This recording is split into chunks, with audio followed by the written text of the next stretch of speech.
Bye bye, tata, goodbye, गया।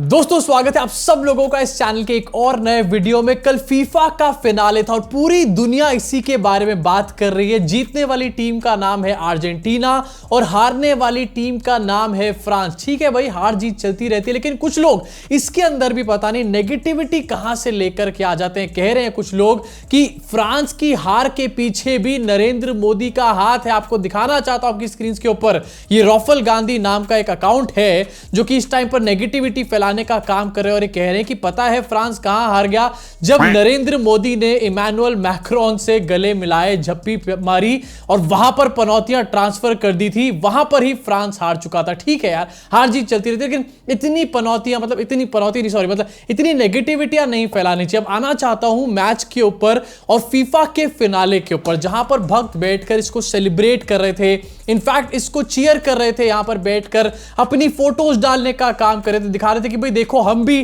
कितने बड़े फीफा के फैन हैं। सारे भक्त छोड़ दीजिए, नरेंद्र मोदी, योगी आदित्यनाथ भी इसी के क्रेज में कल पूरी तरीके से नजर आए। वहीं आपको बताना चाहता हूं फीफा के फिनाले में असली डंका कल किसका बजा? असली डंका बजा पठान मूवी का। जी हां, जिसको कई दिनों से बॉयकॉट करने की बात चल रही है, उसका पूरी तरीके से डंका बजा वर्ल्ड कप के फीफा के फिनाले में। मैं आपको दिखाना चाहता हूं स्क्रीन के ऊपर, शाहरुख खान नजर आ रहे हैं वेन रूनी के साथ, जो कि एक बहुत बड़े खिलाड़ी हैं फीफा के, उनको अपना सिग्नेचर स्टेप करना सिखा रहे हैं। भक्तों के पिछवाड़े में ऐसी ऐसी मिर्चें लगी जिसका आपने नाम भी आज तक नहीं सुना होगा। उसके अलावा आपको दिखाता हूं, इससे भी ज्यादा मिर्चें शायद तब लगी होंगी जब भक्तों ने देखा होगा कि फीफा का जो ट्रॉफी थी उसको किसने अनवील किया। दोस्तों, मोदी जी ने नहीं किया, स्मृति ईरानी ने भी नहीं किया, कंगना रनौत ने भी नहीं किया, उसको अनवील किया दीपिका पादुकोण ने। और इसको देखने के बाद मेरे दिमाग में एक ही सवाल है कि जो लोग यहां पर कह रहे थे कि बॉयकॉट पठान और पठान को प्रमोट करने के लिए इतने बड़े मंच का इस्तेमाल किया जा रहा है, भाई उनके तो मतलब बुरी तरीके से पिछवाड़े में पनौती और लंका दोनों एक साथ लग चुकी होंगी। इस टाइम पर ऐसी हालत हो चुकी होगी। और उसके अलावा आपको दिखाना चाहता हूं दीपिका पादुकोण जो यहां पर पहुंची, जिन्होंने ट्रॉफी को अनवील किया, वहां पर भी उन्होंने भगवा रंग की एक jacket, over jacket sort of पहनी हुई थी और भक्त इसके ऊपर भी बेचारे कुछ नहीं कर पाए। इनफैक्ट आपको दिखाना चाहता हूं, ऐसी हालत थी कि नरेंद्र मोदी ट्वीट कर रहे थे इसके ऊपर। पहले तो नरेंद्र मोदी का कल दिन में एक इवेंट था, वहां पर भी उन्होंने बात करी फीफा के बारे में। ये आपको दिखा देते हैं आपकी स्क्रीन के ऊपर इस टाइम पर, नरेंद्र मोदी ने कल दिन में क्या बोला था। Today the teams playing in the Qatar final is between foreign countries, but I can say with assurance that we will be organizing an event like FIFA World Cup in India and will cheer for the tricolor। ये नरेंद्र मोदी ने कल दिन में बोला था, जहां पर उनका एक फैंसी ड्रेस चल रहा था क्योंकि मेघालय में, त्रिपुरा में चुनाव आने वाला है। उसके बाद कल रात को भी मोदी जी ने ट्वीट किया जहां उन्होंने लिखा कि congratulations to France for a spirited performance at FIFA World Cup. उसके अलावा एक और ट्वीट किया गया था जहां पर उन्होंने अर्जेंटीना को भी कॉन्ग्रेचुलेट करने का काम किया था। यानी कि नरेंद्र मोदी, योगी आदित्यनाथ। इसके अलावा आपको दिखा देता हूं, योगी आदित्यनाथ ने भी एक फोटो डाली थी जहां पर वो फीफा का मैच देख रहे थे। भाई फीफा का मैच देख रहे हैं योगी आदित्यनाथ। ये लोग जो फीफा को ही बॉयकॉट नहीं कर पाए, जिसकी शुरुआत दीपिका पादुकोण और शाहरुख खान ने करी थी, ये पठान को बॉयकॉट क्या घंटा करेंगे? मैं पूछना चाहता हूं इन लोगों से। और अगर पठान का बॉयकॉट करना ही था, इतना दम लगाना ही था, तो भाई फीफा को भी पूरी तरीके से बैन कर देते ना। फीफा को दिखाया गया जियो की ऐप के ऊपर दीपिका पादुकोण, शाहरुख खान दिखाई दे रहे थे। और जियो किसका है? मुकेश अंबानी का। आप अच्छे तरीके से जानते हैं। अब आपको दिखाना चाहता हूं एक और चीज कि दीपिका पादुकोण को देखने के बाद हाल क्या है, माहौल क्या हो चुका है। अपनी स्क्रीन पर देखिए, नरोत्तम मिश्रा जैसे ही इन्होंने देखा स्क्रीन के ऊपर Deepika Padukone, Shahrukh Khan FIFA World cup में नजर आ रहे हैं, ये गिर गए होंगे, डेफिनेटली गिर गए होंगे। इसी तरीके से ये वीडियो हालांकि पिछले साल का है, लेकिन इनका रिएक्शन यही होगा। मैं पूछना चाहता हूं उन चड्डीधारी चिंटुओं से भी जो नरोत्तम मिश्रा को किंग कह रहे थे या फिर कह रहे थे बहुत बड़ा शेर है, हिंदू हृदय सम्राट है। भाई इतना बड़ा इवेंट हुआ, पूरे वर्ल्ड में इसके बारे में बातें हुई, सबने चर्चा करी, वाहवाही हुई। हमारे देश से पहला भारतीय गया है फीफा के ट्रॉफी को अनवील करने, वो दीपिका पादुकोण निकली। नरोत्तम मिश्रा को इस सब के बीच में क्या मिला? बाबा जी का ठुल्लू। एग्जैक्टली इसलिए कहते हैं कि आप नफरत चाहे जितनी भी फैला लें, आप उसके बेसिस पे पॉलिटिक्स कर लें, लेकिन वर्ल्ड रिकॉग्निशन की जब बात आती है तो नफरत के बेसिस पे आपको सिर्फ और सिर्फ ठुल्लू ही हाथ लगता है, उसके अलावा और कुछ नहीं। अगली चीज जो मैं आपसे शेयर करना चाहता हूं फीफा के बाद जो कल चलता रहा वो था नरेंद्र मोदी का फैंसी ड्रेस कंपटीशन। मतलब अभी थोड़े दिन पहले गुजरात के चुनाव में जीतकर निकले, हिमाचल प्रदेश और दिल्ली के एमसीडी चुनाव में मुंह की इन्होंने खाई है, लेकिन एकदम से बंदा जो है रिफ्रेश होकर लग चुका है, चुनाव मोड में ऑन हो चुका है। और फैंसी ड्रेस कंपटीशन जो हुआ, जहां पर आपको तस्वीरें नजर आ रही होंगी मोदी जी की ये अलग सी पोशाक पहने हुए, इसलिए पहनी गई है क्योंकि मेघालय में और त्रिपुरा में मार्च के अंदर चुनाव होने वाले हैं। जी हां, और कोई रीजन नहीं है। क्या आपको क्या लगा कि नरेंद्र मोदी नॉर्थ ईस्ट के लोगों के लिए सच में दिल से कुछ करना चाहते हैं? आई एम सॉरी, ऐसा कुछ भी नहीं है। नरेंद्र मोदी चुनावों की तैयारी कर रहे हैं, उसके ज्यादा और कुछ भी नहीं। ये कौन से लेवल का कहां का फकीर है मुझे समझ में नहीं आता, जिसके पास इतने कपड़े हैं एक दिन के अंदर, जो चेंज करे ही जा रहा है। हर इवेंट पे अलग अलग कपड़े यहां पर पहने जाते हैं। तो ये भी एक बड़ी चीज है जो कल देखने को हमारे को मिली। इसी के आगे एक और खबर निकल कर आती है, इंटरनेशनल लंका जिसको आप मान सकते हैं, जहां पर इलॉन मस्क ने इस चीज का एक ट्विटर पोल रन किया और यह पूछा है कि क्या मुझे ट्विटर के सीईओ की पोस्ट से स्टेप डाउन करना चाहिए। यानी कि इलॉन मस्क की पनौतियां लगनी शुरू हो चुकी है। इनफैक्ट कल ये भी न्यूज आई थी सामने निकल के कि टेस्ला के और भी शेयर्स को बेचा गया इलॉन मस्क के द्वारा, वो भी किसी अननोन रीजंस की वजह से। उसके बाद आज सुबह सुबह ये न्यूज निकल कर आती है, जो कि आपकी स्क्रीन के ऊपर भी है इस टाइम पर। Elon Musk could resign as Twitter CEO today, asks Twitter users to vote on his future. आपको दिखा देता हूं कि इलॉन मस्क ने क्या पूछा इस पूरे के पूरे पोल में और इसका रिजल्ट इस टाइम पर क्या है। Should I step down as a head of Twitter question mark, I will abide by the results of this poll. यानी कि जनता मुझे बताए कि मैं स्टेप डाउन करूं या ना करूं। अब इसके ऊपर रिजल्ट क्या निकल कर आया, जो थोड़ी देर पहले का है, मैं आपको बता रहा हूं।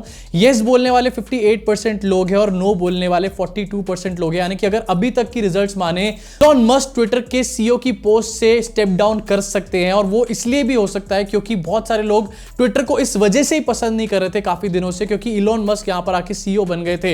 इनफैक्ट बहुत सारे अकाउंट्स को, जो जर्नलिस्ट हैं उनके भी अकाउंट्स को सस्पेंड किया गया इलॉन मस्क के द्वारा और उल्टी सीधी यहां पर दलीलें पेश करी गई। इसके साथ आगे बढ़ना चाहता हूं और बात करना चाहता हूं बॉयकॉट पठान के बारे में, जहां पर पठान की प्रमोशंस शुरू हो चुकी है फीफा के पूरे मंच के ऊपर और आगे कहां-कहां जाएंगी ये तो आप खुद ही इमेजिन कर सकते हैं। वहीं आपको दिखाना चाहता हूं कि पठान के चक्कर में चड्डीधारी चिंटुओं की किस तरीके से चड्डियां खुलती हुई नजर आ रही हैं। सबसे पहले शेयर करना चाहता हूं अंजना ओम कश्यप का ये वीडियो। बहुत सारी वीडियोस निकल कर आई बॉयकॉट पठान के बीच में, लेकिन अंजना का ये वीडियो कहीं ना कहीं दब गया, कहीं खो गया, जहां पर अंजना ओम कश्यप भक्तों के ऊपर सवाल खड़े करते हुए नजर आ रही हैं। थोड़े दिन पहले हमने देखा था जब चाइना वाला, इंडिया चाइना वाला मैटर सामने आया था, तो उस दिन मैंने वीडियो आपसे शेयर करी थी कि अंजना ओम कश्यप ने नरेंद्र मोदी सरकार से सवाल उठाए थे। ये भी अपने आप में बड़ी बात थी।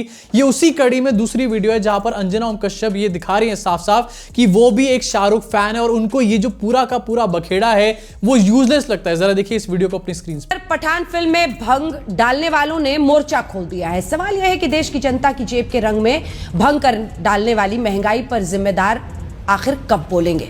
नौजवानों की जिंदगी के रंग में भंग डाल रही बेरोजगारी पर जिम्मेदार नेता कब बोलेंगे? आखिर कब तक इस तरह से किसी फिल्मी कहानी में पहनी गई ड्रेस के रंग में देश के जिम्मेदार सियासतदान अपनी सियासी रोटियां उससे अनएम्प्लॉयमेंट की बातें करी जा रही है, गरीबी की, महंगाई की बातें करी जा रही है। आखिरकार ये चमत्कार कहां से हो रहा है, ये अपने आप में बड़ी बात है, जिसकी वजह से भक्त जो हैं फिर से एक बार कंफ्यूजन में आ चुके हैं। वो अंजना ओम मोदी जिन्होंने इतने साल नरेंद्र मोदी की चमचागिरी करी है, उनको बार बार जिताने में कई बार सहयोग दिया है, आखिरकार इस टाइम पर वो भगवाधारी या फिर ये चड्डीधारी चिंटू जो है इनके एजेंडा को प्रमोट क्यों नहीं कर रही है? जब बॉयकॉट पठान की बात एक बार शुरू कर ही दी है और आपको दिखा दिया कि कहां पर इनका किस लेवल पर प्रमोशन पहुंचा है, उसी के साथ आपको दिखा देना चाहता हूं कि इनके अपने लोग, आखिरकार उनकी वीडियोस कहां-कहां से निकल के सामने आ रही है। थोड़े दिन पहले आपने देखा होगा स्मृति ईरानी की एक रैंप वॉक करते हुए वीडियो थी, बहुत सोशल मीडिया पे वायरल हुई, जहां पर वो कुछ छोटे कपड़े पहन के, मैं छोटे भी नहीं बोलूंगा बल्कि कुछ फैशनेबल कपड़े पहन के वो रैंप पे वॉक कर रही थी। उसमें से एक कपड़ा ऑरेंज कलर का भी था।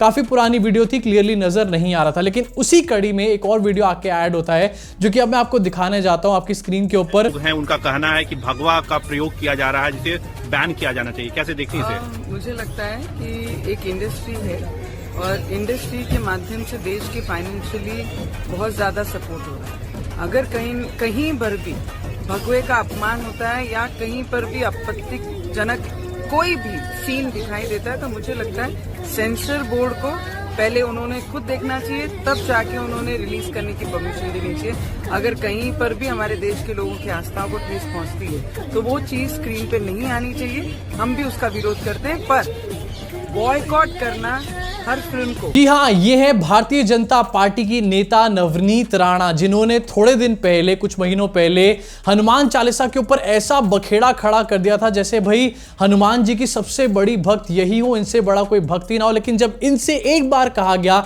कि हनुमान चालीसा सुना दीजिए तो इनके मुंह से एक भी शब्द नहीं निकला। इनफैक्ट इसके अलावा भी दर्जनों ऐसी वीडियो है, कहीं पर मनोज तिवारी बेबी बियर पी के नाचे गीली पे डांस कर रहे हैं, वो भी भगवा कपड़े पहन के। कहीं रवि किशन जो है किसी भोजपुरी गाने पे डांस कर रहे हैं, वहां पर एक्ट्रेस ने भगवा कपड़े पहने हुए हैं और उनके साथ अश्लील नाच किया जा रहा है। लेकिन इन सब चीजों के ऊपर नरोत्तम मिश्रा का जो सेंसर बोर्ड है दिमाग के अंदर उनके, वो कभी भी एक्टिवेट नहीं होगा, क्योंकि ये भारतीय जनता पार्टी के अपने लोग हैं। इससे साफ साफ ये पता चलता है कि इनको भगवे की कोई इंसल्ट महसूस नहीं हो रही, इनको डर इस बात का लग रहा है कि कहीं पठान आके इन लोगों की लंका ना लगा दे, सिनेमा घरों में कहीं ऐसे नंबर ना निकलकर सामने आ जाए सिनेमा घर से, जिससे इनकी बॉयकॉट बॉलीवुड की जो इतने दिनों से उम्मीदें चल रही हैं, जो इनका मिशन चल रहा है, उसके ऊपर हमेशा हमेशा अकेले पानी फिर जाए। अब आपका क्या सोचना है इन सारी की सारी चीजों के ऊपर, ये कमेंट सेक्शन में कमेंट करके बताना। साथ ही आप किसको सपोर्ट कर रहे थे फीफा के वर्ल्ड कप में, ये भी मुझे नीचे कमेंट सेक्शन में बताना। अगर आपको वीडियो पसंद आए तो लाइक के बटन को, सब्सक्राइब के बटन को, बेल आइकन को तो जरूर दबाओ, जिससे इसी तरीके की अगली वीडियो आप तक पहुंच पाए बिना किसी देरी के। मुलाकात होगी आप सब लोगों से इस चैनल के अगले वीडियो। साथ ही दोस्तों, जाते जाते आपको याद दिलाना चाहता हूं कि पिछली वीडियो में मैंने एक अनाउंसमेंट किया था, जहां पर मैंने कहा था कि मैं और मेरी टीम एक पूरा प्लेटफॉर्म बिल्ड कर रहे हैं, जिसके ऊपर हम लोग जो अंडर प्रिविलेज्ड आर्टिस्ट होते हैं उनको एक प्लेटफॉर्म देने का काम करेंगे, उनको सुपरस्टार बनाने की कोशिश करेंगे, अब्रॉड उनको ट्रैवल कराएंगे, उनको उनकी अर्निंग अपॉर्चुनिटीज भी और इसमें बढ़ेंगी। उसको लेकर के एक और नई अपडेट देना चाहता हूं कि आप लोग अगर किसी भी तरीके का कोई टैलेंट रखते हैं अपने अंदर, तो मुझे मेरे ईमेल आईडी पे अपने टैलेंट का एक वीडियो छोटा सा बनाकर मेल करिए। अगर आप वीडियो नहीं बना सकते तो अगर आपका कोई पास्ट का वीडियो है जहां पर आपने परफॉर्मेंस करी हो, उसका वीडियो आप बनाकर मुझे भेज सकते हो। अगर आपका परफॉर्मेंस सच में टैलेंटेड होगा तो आपको हम लोग अपनी तरफ से कॉल बैक करेंगे। आप किस बैकग्राउंड से हैं, कौन से रिलीजन से हैं, कौन से कास्ट से हैं, आपका कलर, कुछ भी चीज मैटर नहीं करता, किसी भी चीज की कोई डिस्क्रिमिनेशन नहीं करी जाएगी। बस आपका टैलेंट यहाँ पर देखा जाएगा कि आपका टैलेंट किस लेवल का है। तो इसलिए अगर टैलेंट है तो खुल करके वीडियो बनाओ और नीचे डिस्क्रिप्शन में मैंने अपना मेल आईडी दे रखा है, उस पर मेल कर डालो।